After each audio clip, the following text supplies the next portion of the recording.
Emily Landecker was 19 when she went to work for Benckiser, a German company that made industrial cleaning products and also took pride in cleansing its staff of non-Aryan elements.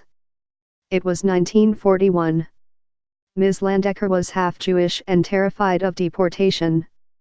Her new boss, Albert Rayman Jr., was an early disciple of Adolf Hitler and described himself as an unconditional follower of Nazi race theory.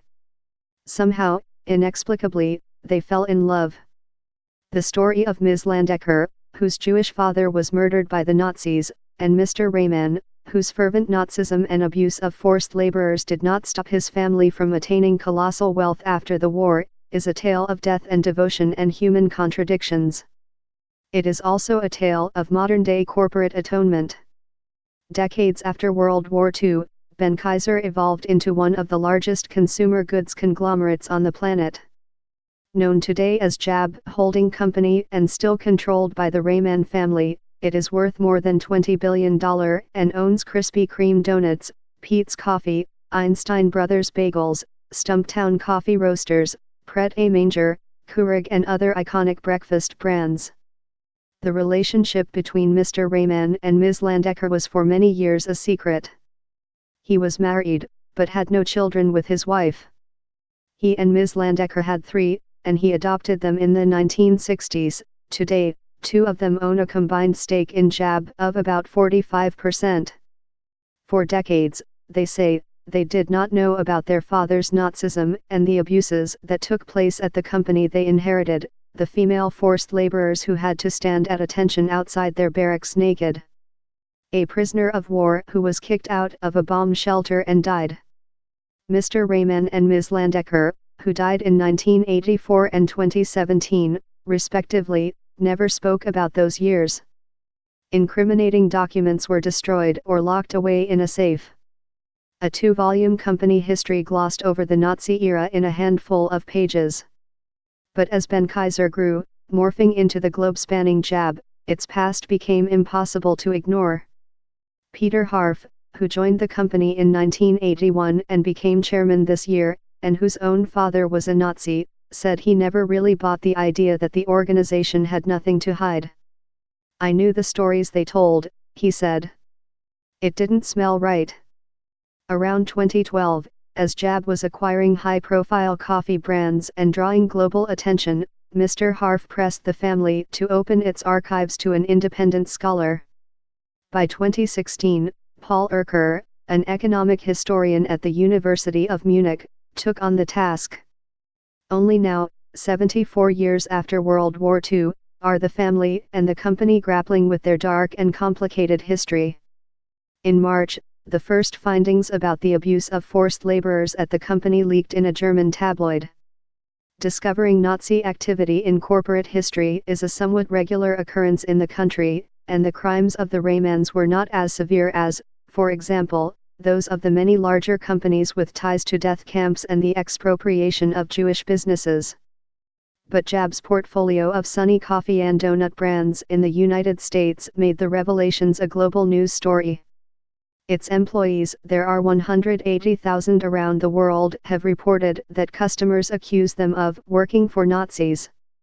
There have been boycott threats. This month, the Boston Globe published a scathing article with the headline, "I found out Nazi money is behind my favorite coffee. Should I keep drinking it?" The outrage has flared without the public knowing the full extent of Mr. Rayman's Nazi convictions and without knowing the final wrenching twist, that the history of the Rayman family is one of both victim and perpetrator. The heirs carry both sides within them. In a series of interviews with the New York Times, members of the Rayman family spoke publicly for the first time about the Nazi scandal. They disclosed the story of Emily Landecker's Jewish father, Alfred, and described how his murder has forced the clan to reckon not just with the past, but with the future. The Raymans say they will spend some of their private fortune to honor Alfred Landecker's memory. A one-time donation of €10 million, about $11.3 million, will go to institutions that help former forced laborers and their families. The Raymans are also renaming their family foundation after him and doubling its budget to an annual €25 million, while ceding control of the board to an independent council. The foundation will fund projects that honor the memory of the victims of the Holocaust and of Nazi terror, and there are plans to fund at least one university chair in Germany in Mr. Landecker's name. A new website for the Alfred Landecker Foundation says its mission is to educate about the Holocaust and the terrible price that is paid when intolerance and bigotry reign. It continues, the intention is to help strengthen our capacity to recognize the beginnings of such hatred and resist a repeat of such appalling events. In an interview, Mr. Harf noted that he lived in 3 places: New York, London, and Milan, where nationalism and ethnic division were on the rise. For most of his long career, he said, he considered shareholder capitalism to be value neutral. No longer. In the age of Trump, Brexit, and Matteo Salvini, he said, businesses can no longer pretend that they are operating in a value-free space. This is once again a time when everybody needs to take a stance, Mr. Harf said. I'm very scared of what's happening. In July 1937, Albert Rehmann Jr. wrote a letter to Heinrich Himmler, the leader of the SS, who would later oversee the Holocaust. We are a purely Aryan family business that is over 100 years old, wrote Mr. Rehmann, then 39 and a senior executive in his father's company. The owners are unconditional followers of the race theory. The Rehmanns had embraced National Socialism and anti-Semitism long before the Nazis came to power, according to an interim report by Mr. Erker, the historian. The younger Rehmann heard Hitler speak in Munich in 1923 and became an early supporter. His father, Alfred Rehmann Sr., then the chief executive of Benckiser, heard him 4 years later in Mannheim, near the company's southern German headquarters, and joined the Nazi Party in 1931. His son followed a year later. Around this time, the men gave the company a makeover in keeping with Nazi principles. By the time Hitler took over, Benckiser already housed a nationalist socialist company organization, a worker council that sought to uphold Nazi ideology. It later became a Model NS plant. Rehmann Sr. and Rehmann Jr. were not just opportunistic followers of the regime, Mr. Harf said. They were fully signed up to the Nazi project. Benckiser was then a medium-size industrial chemicals company, making products such as citric acids, a chemical to soften water, supplements for infant food, and phosphates used in sausage making. In 1933, it employed 181 people. As an important supplier to the food industry, Benckiser benefited from the Nazi system, more than tripling sales over the next decade. Mr. Rehmann Sr. served as president of the Regional Chamber of Industry and Commerce, which helped orchestrate the Aryanization, expropriation, and expulsion of Jewish businesses. Benckiser itself did not profit from businesses that had been taken from Jewish owners, and it never used concentration camp labor, as was common in bigger companies like Messerschmitt, a predecessor of Airbus, or IG Farben, which later split into companies including BASF and Bayer. But starting in late 1940, the Rehmanns routinely took advantage of forced labor, men and women taken from their homes in Nazi-occupied territories, as well as prisoners of war, who were allocated by the Nazis to farms and industrial companies across Germany. It was around this time that Emily Landecker started working in the accounting department as a clerk. Little is known about her time at the company during the war years, except that Mr. Rehmann Jr. was now her boss. According to Mr. Harf, Benckiser's use of forced laborers grew so fast that she would surely have been aware of the abuses. By 1943, 175 people, or a third of the total workforce, were forced laborers, most of them from France and Eastern Europe. Benckiser operated 2 labor camps, one of them overseen by a brutal foreman, Paul Wernberg, who had been with the company since 1910. On his watch, female workers were forced to stand at attention naked outside their barracks, and those who refused risked sexual abuse. Workers were kicked and beaten, among them a Ukrainian woman who also cleaned in the Rehmanns' private villa. During a bomb raid on January 7, 1945, Wernberg threw dozens of workers out of a camp bomb shelter. 30 were injured, and one died.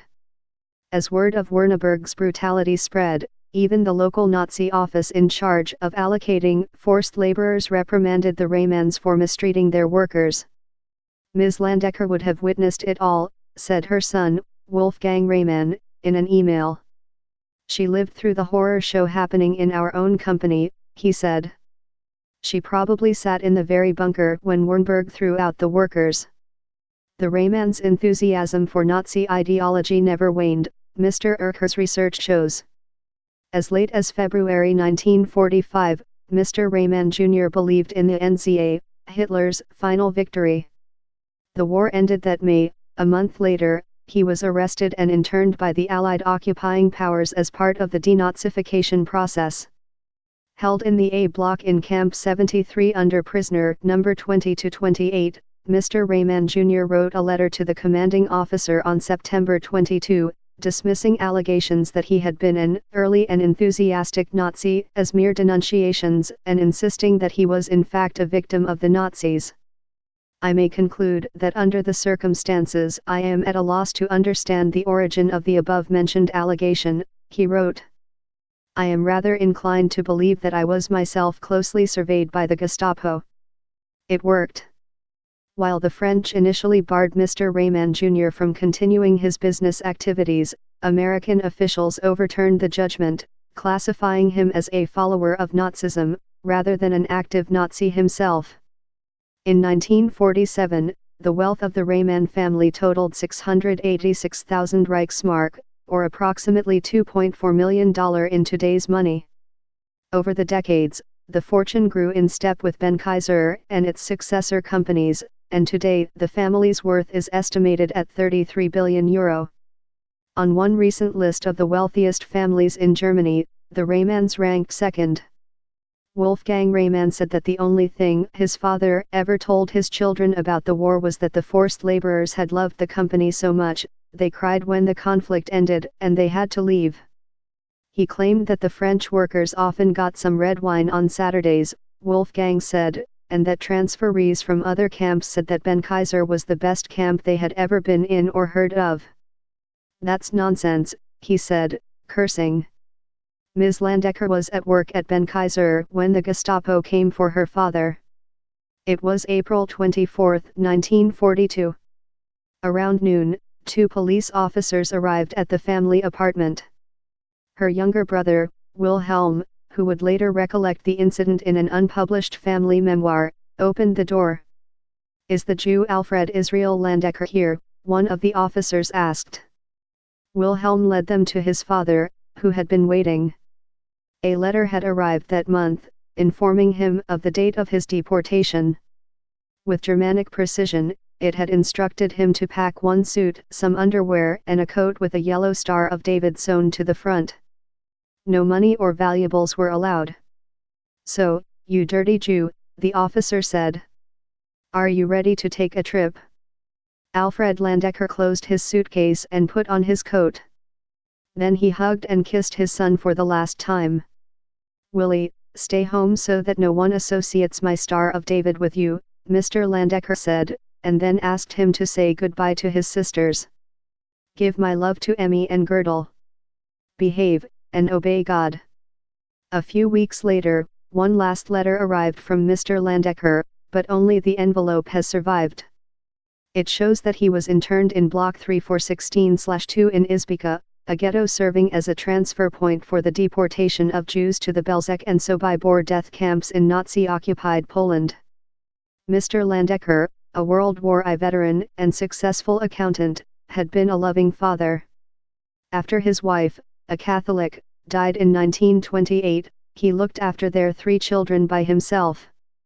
Emily, the eldest, was 6 at the time. The Nazis took over in 1933. 2 years later, the Nuremberg Laws, which institutionalized the Nazis' race theories, stripped Jews of their citizenship rights. Around that time, Mr. Landecker did 2 things that would prove prescient. He made sure his children were baptized Catholic, like his late wife. And he officially transferred to them his main possessions, including the family apartment, so that they could not be expropriated. But Mr. Landecker could not protect his family from an atmosphere that rapidly escalated from hostile to life-threatening, a shift he chronicled in a series of letters to his younger daughter, who was unwell and staying with his wife's sister in the Bavarian countryside at the time. "My dear child," he wrote in December 1938, a month after Kristallnacht had seen synagogues and Jewish homes across Germany vandalized and burned. "The times have changed, and with them the people. We fought for 5 years only to have an age like this," he wrote, referring to World War I. "I hope you, my dear children, remain well behaved and good, and keep loving me, even if you suffer because of me." Mr. Landecker was searching for a way to flee Germany, perhaps for the United States, where he had a brother and sister-in-law. "Aunt Pauline has written from America," he wrote that December. "She is trying for us, maybe things will work out." But there wasn't enough money. Mr. Landecker was not allowed to work, which meant that Emily, still a teenager, became the family's only earner. When Mr. Landecker received his deportation notice in April 1942, the family made one last desperate attempt to stop it. They took a train to Berlin to the office in charge of Jewish affairs, where Mr. Landecker's children showed officers their Catholic certificates. They were chased away. Crying, "We went back to the hotel, where our father was waiting," Wilhelm Landecker wrote later. Despite the disappointment, their father got theater tickets for everyone that night in Berlin. A few days later, he wrote his last letter to Bavaria. "My dear Girdle," he wrote. "As you can see, I'm still here, but not for long. Today I learned that my departure is on the 24th of the month, in 2 days. So this is the last letter that you receive from me from here, or perhaps ever. We don't know what is waiting for us. I wish you all the best for the future, stay healthy and become decent human beings," he urged her. "If possible, I will write as soon as possible, and hope that you won't entirely forget me. You won't be able to marry here in Germany," he continued. "Learn languages. You have your future ahead of you, don't waste it. With this, my dear child, obey God, and please send my good wishes to everyone, and be greeted by your papa." After her father was deported, Ms. Landecker continued working at Benckiser, becoming a trusted employee. When the war ended, Ms. Landecker would periodically bring Mr. Rehmann Jr. papers to review in Heidelberg, making a perilous journey through bombed-out landscapes and an emergency bridge over the Rhine. No one knows when exactly their love affair started. But in 1951, their first child was born. 2 more followed. Twice a week, every Sunday and Wednesday, Mr. Rehmann Jr. would leave his wife and visit Ms. Landecker. She worked for Benckiser until 1965. That year, Mr. Rehmann Jr. formally adopted their children. His wife, Paula, had known of their relationship for some time. The German authorities had long pressed Ms. Landecker for the name of her children's father, and she had refused to give it away. But years later, she admitted in a letter to Mr. Rehmann Jr. that she always missed not being his wife and not having a regular family. "And now I would like to also say something about our relationship," Ms. Landecker wrote. "I think I need you much more than you need me, because I take up only a relatively small part of your life. I am, despite everything, a woman," she wrote. "You were and are the only person to whom I can talk. Today I know, of course, that it wasn't a lack of willingness on your part, but I missed it nevertheless, and I did not want to make demands that cannot be fulfilled under the given circumstances." Ms. Landecker was a quiet woman. She did not speak much. But her children say that despite everything, she loved their father. "I never understood why," said Wolfgang Rehmann. "He was not very lovable from my perspective." For decades, the children knew that their parents had met at the company. They knew that their maternal grandfather, Alfred, had been murdered by the Nazis. But until this year, they did not know that their father had been a fervent Nazi. When the children asked about the family's Jewish roots, Wolfgang said, Ms. Landecker would speak evasively of growing up in a Jewish milieu, and then admonish her children to stop talking about that old stuff. "My mother never said anything," Wolfgang Rehmann said. For the longest time, I believed it was her personality. But he has changed his mind. If I had to live with the love of my life, as my mother did, and this person was also responsible for the terrible things that happened during the war, I would not have spoken much, either, I guess, he said. Nearly every German company that has been around long enough has a story about the Nazi era. Many have been told. But many have not. Balsen, the cookie maker, commissioned a study on its war years only last month, after a young heiress flippantly played down the company's use of forced labor. International expansion has often been a trigger for German companies to reckon with their pasts. That was the case with the Rehmann's properties. Over the years, Benckiser went through mergers and spin-offs. It combined with another firm to become the consumer product giant Reckitt Benckiser, known for such brands as Lysol and Durex condoms, and eventually, the Rehmanns channeled much of their wealth into JAB. In recent years the holding company has spent billions to become a rival to the likes of Starbucks and Nestle by buying chains including Panera Bread, Krispy Kreme, and Pret A Manger.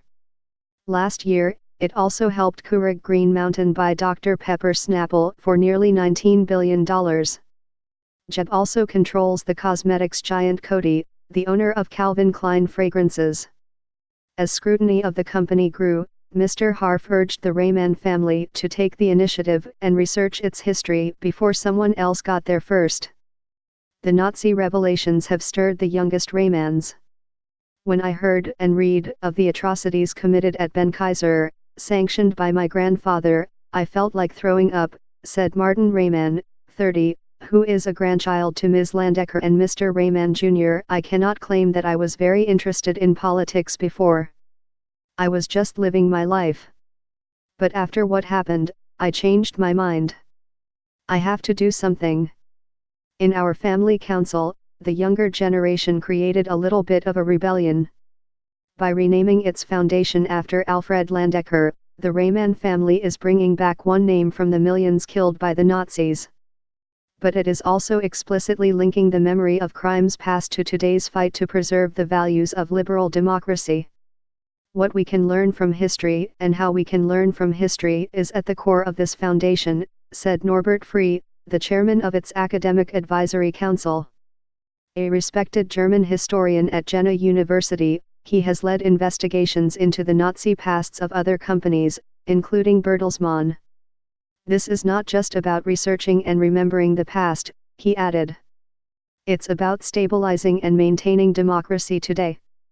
Mr. Harf, JAB's chairman, agrees. He said he had recently read The Order of the Day, a historic novella by Erich Vuillard set in the years before World War II. One scene takes place in February 1933, when Hitler and the president of the Reichstag encouraged 24 German industrialists to donate to the Nazi Party. The businessmen representing companies that are still prominent German corporate names like Siemens, Bayer, and Allianz duly opened their wallets. Mr. Harf said it made him think that not enough voices in business were speaking up against the re-emergence of nationalism and populism in Europe and the United States. Every time business leaders make decisions, he said, they should ask, what does this mean for our children? What does it mean for the future? In history, businesses have enabled populists, he added. We mustn't make the same mistake today. Then he quoted the Holocaust survivor Simon Wiesenthal, for evil to flourish, it only requires good men to do nothing. He added, as the successors and descendants of people who committed horrendous acts, it is vital that our generation accepts what has happened, that we do whatever we can to bring tolerance and equality to the communities in which we live, and to ensure that the actions of Albert Rehmann Sr. and Albert Rehmann Jr. are a part of history which is never repeated.